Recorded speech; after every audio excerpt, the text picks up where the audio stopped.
Shalom saudaraku, berjumpa lagi bersama dengan saya Pendeta Jakob Setio dalam program Sapa Jemaat di Rumah. Kali ini kita akan bersaat teduh bersama-sama. Mari kita berdoa.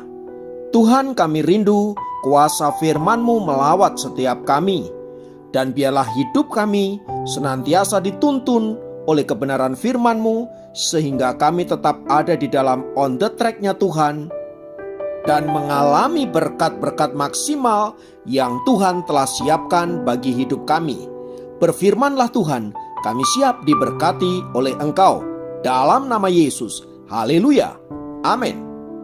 Firman Tuhan kali ini terambil dari Amos 5 ayat 21. Amos 5 ayat 21 berkata, "Aku membenci, aku menghinakan perayaanmu, dan aku tidak senang kepada perkumpulan rayamu." Saudaraku, ketika kita diundang untuk menghadiri pesta ulang tahun atau sebuah acara tertentu, biasanya fokus kita akan tertuju kepada orang yang mengundang kita itu atau orang yang sedang punya hajat tersebut.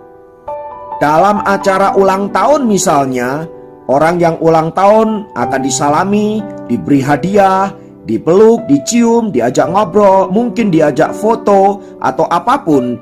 Yang intinya orang itu akan menjadi pusat perhatian. Nah, akan menjadi aneh dan lucu apabila dalam acara ulang tahun itu orang yang punya hajat justru tidak hadir di tempat itu.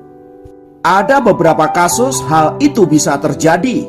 Pesta yang dirayakan besar-besaran, di mana acaranya begitu meriah, tempatnya begitu indah, dan makanan yang begitu melimpah, tetapi justru orang yang mengadakan acara atau orang yang punya hajat itu tidak bisa hadir karena sesuatu dan lain hal. Misalnya sakit, misalnya berhalangan karena ada sesuatu, sehingga menyebabkan acara yang mereka selenggarakan itu menjadi sesuatu yang tidak punya makna selain makan-makan dan hanya bersenang-senang saja. Kita yang menghadiri acara itu pun menjadi kurang semangat karena orang yang mengundang kita justru tidak ada di tempat. Kita yang tadinya ingin memberi kejutan, memberi hadiah, atau mengucapkan selamat, tidak dapat menyampaikan semua itu. Acaranya boleh keren, suasananya boleh oke, makanannya juga boleh enak, tetapi kalau orang yang mengundang kita tidak ada di tempat itu, saudaraku, saya mau katakan kita kehilangan makna dari pertemuan itu sendiri. Nah, saudaraku, pernahkah Anda kepikir bahwa hal itu juga bisa terjadi dalam kehidupan spiritualitas kita? Sebagai contoh, saat kita merayakan perayaan-perayaan tertentu misalnya seperti Natal atau ibadah Jumat Agung atau Paskah atau apapun, yang intinya kita menyambut kehadiran Tuhan dan kita ingin merayakan Dia dalam kehidupan kita. Tapi ironisnya justru Tuhan sendiri tidak hadir di dalam perayaan-perayaan yang kita rayakan tersebut. Kita menikmati pestanya, kita menikmati sukacitanya, kita mungkin berbagi hadiah dan ucapan selamat, tetapi justru pribadi yang seharusnya hadir di dalam perayaan-perayaan itu, dia tidak ada. Ini kerap kali terjadi dalam kehidupan rohani kita, saudaraku, di mana kita seringkali mengadakan perayaan besar-besaran, entah itu Natal, entah itu Paskah, atau ibadah-ibadah raya. Kita berharap Tuhan hadir dalam ibadah itu, namun seringkali kita tidak merasakan kehadiran Tuhan nyata dalam hidup kita. Ibadah terasa begitu kering, hati kita merasa begitu hambar, sehingga kita pulang dari ibadah, kita tetap menjadi orang yang sama. Saudaraku, pernahkah Anda berpikir bahwa hal itu terjadi juga dalam kehidupan orang Israel? Seperti firman Tuhan yang tadi kita baca, bagaimana Allah tidak mau hadir di dalam perayaan-perayaan orang Israel. Allah justru tidak suka terhadap perayaan-perayaan mereka, karena perayaan mereka tidak lebih dari sebuah pesta biasa. Mereka larut dalam pesta pora yang kemudian mereka justru melupakan Allah yang hadir di dalam perayaan-perayaan yang mereka rayakan itu. Akibatnya saudaraku, Allah kemudian memilih untuk meninggalkan perayaan itu dan mengatakan kepada orang Israel bahwa Allah membenci perayaan mereka. Sebab di dalam perayaan itu mereka sesungguhnya tidak sedang ingin berjumpa dengan Tuhan, tetapi mereka merayakan ibadah-ibadah yang palsu. Itulah sebabnya saudaraku, seringkali ibadah orang Israel hanya berpusat pada liturgika saja.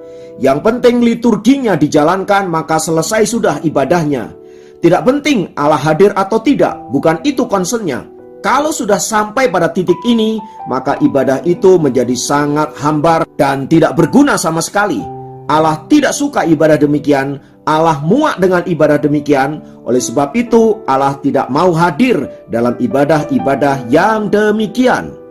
Karena itu saudaraku, belajar dari firman Tuhan tersebut di atas, mari kita senantiasa mengoreksi ibadah-ibadah kita kepada Tuhan.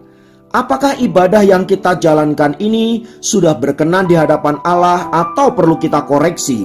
Mari kita jujur dengan hidup kita sendiri. Kita perlu merecek motivasi kita saat kita hendak datang kepada Tuhan. Kita juga perlu merecek motivasi kita saat kita hendak melayani Tuhan.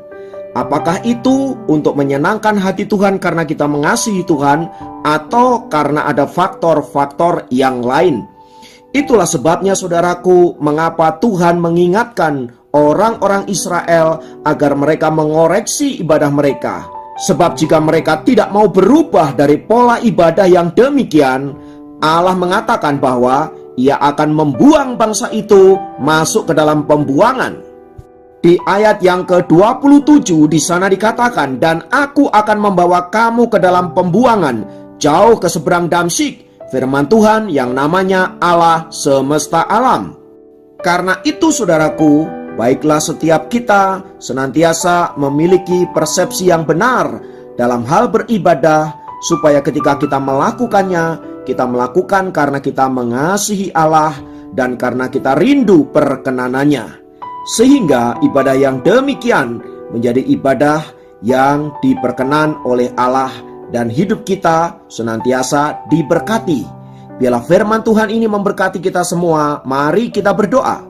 Kami naikkan syukur kami Tuhan, ketika Engkau memberitahu kami hal-hal yang harus kami kerjakan dalam ibadah, supaya ibadah kami menyenangkan hati-Mu. Terima kasih Bapa. Inilah kami, inilah kerinduan kami. Kami mau memberi hidup kami sebagai persembahan yang hidup dan yang berkenan kepada Allah. Kiranya Tuhan dimuliakan. Dalam nama Yesus kami berdoa. Haleluya. Demikian program Sapa Jemaat kali ini. Sampai jumpa dalam program Sapa Jemaat yang lain. Tuhan Yesus memberkati.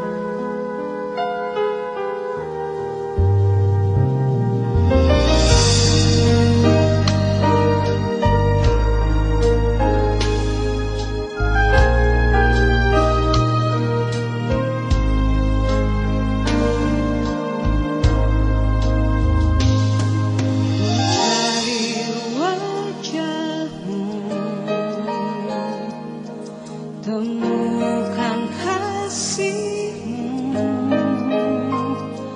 Kau bukan Tuhan